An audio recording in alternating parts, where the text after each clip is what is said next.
Hi, and welcome to We Are Takoma Park.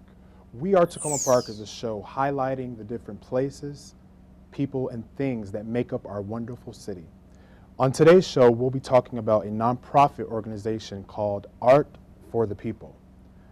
Today we have with us Miss Alice Sims and Miss Lori Stepp.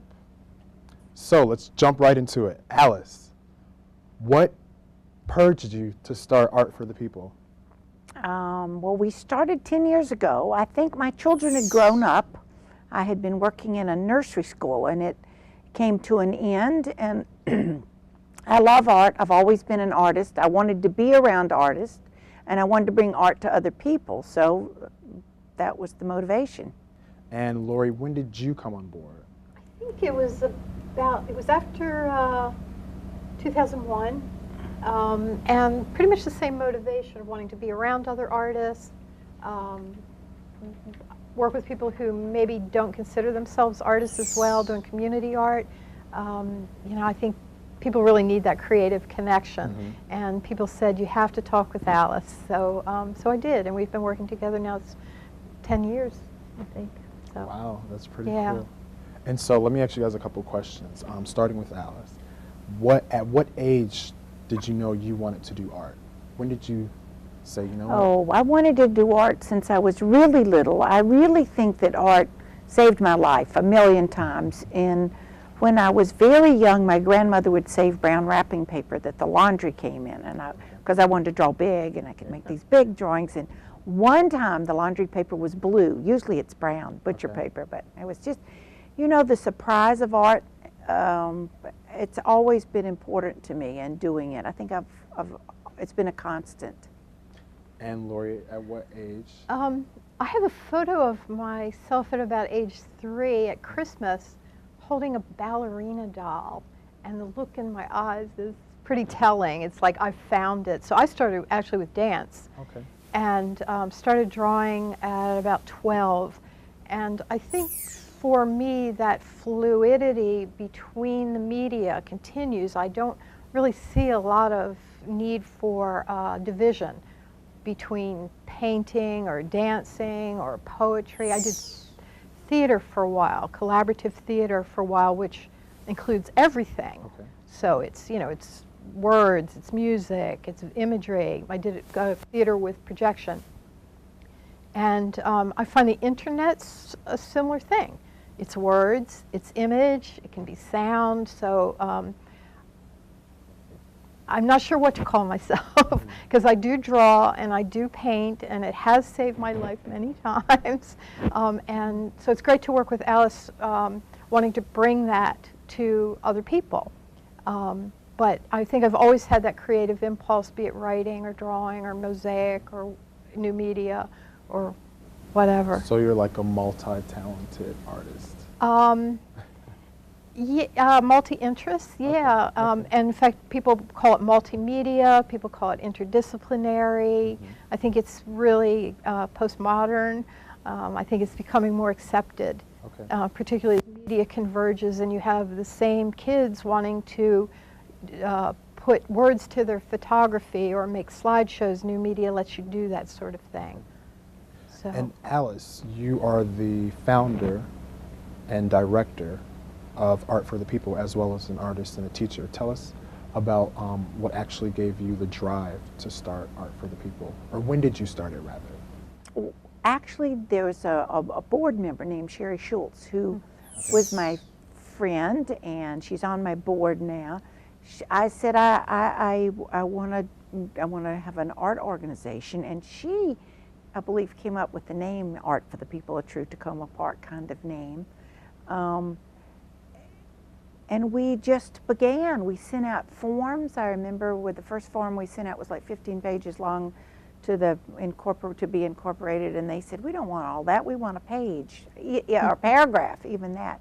So 10 years ago, she helped me, and we got going and formed a board. And I particularly wanted to outreach to people who don't have art, because of course there are a lot of people who can take classes, and that's not a problem, or just go buy materials. So that was one motivation too.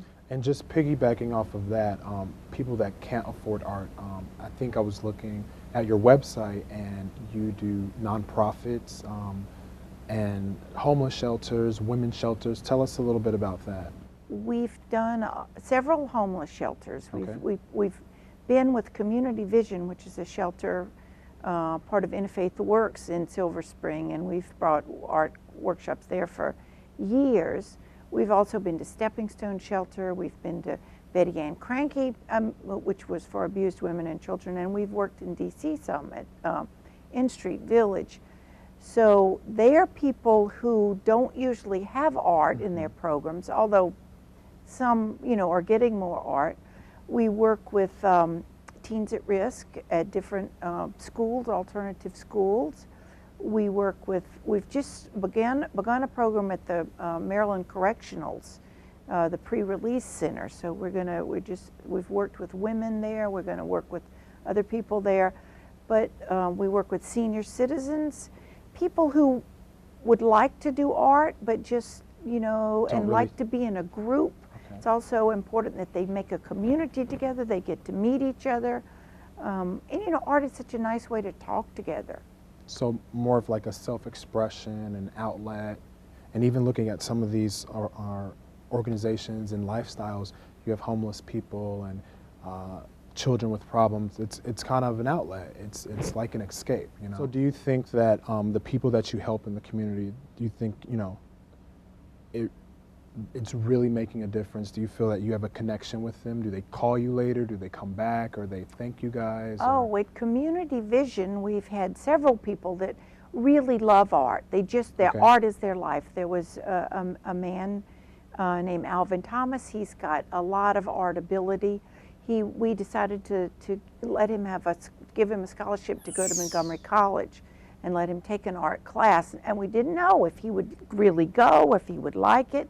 His health wasn't that good, but he loved it, and his health has improved, and he's gotten housing, and art is really his life, and his life has changed. And speaking of school, I don't know if you guys know, but Lori is working at the Smithsonian. Interning. As an intern. So tell us a little bit about... I'm in graduate school for museum studies, okay. And it directly flows out of my work with Alice and Art for the People. And they live here in Takoma Park. The many Russian elderly people live here, and the artists live around in the area. They have. But I'm saying because of your organization, it brought awareness. We brought it here to Takoma Park, and they had young ladies with costumes, all Russian costumes, and we had Russian food, and of course it was just wonderful for me and wonderful for the community. I think to get to see these different people, the diversity, who are right here. Yeah, you're educating the youth, and it's like. It's right here in our backyard. Yeah. I mean, I don't know if you know what you're doing or what you have done, but it's creating an awareness on top of an awareness, education and art and internationally in different cultures. That's pretty cool in itself. Well, Takoma Park is a very, as you know, rich diverse, community and diverse.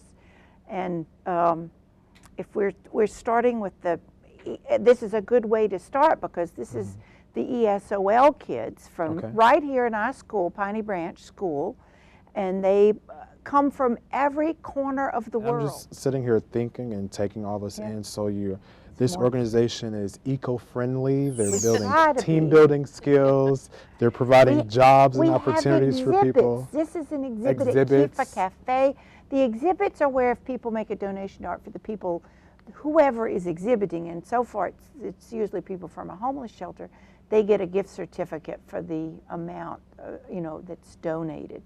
So, so I can make something and do an exhibit and kind of make some money off of it? Well, you could. Possibly. You could, but you're not homeless, thank goodness. But you could. So you guys, I mean, eco-friendly again. So not only did you have the recycling bags, creating jobs, creating opportunities for people, having the community connected, and just everyone self-expressing themselves all together. Art for the People. Tell us the website one more time so everyone can know where to go. www.artforthepeople.org. Okay, so that's www.artforthepeople.org. There's a newsletter. You can send an email if you want to be on our newsletter. That's a great way to stay Well, in touch. I want to thank Miss Alice and Miss Thank Lori. you. Thank you. And that's We Are Takoma Park. Tune in next time, and we'll see you on our next show. Thank you.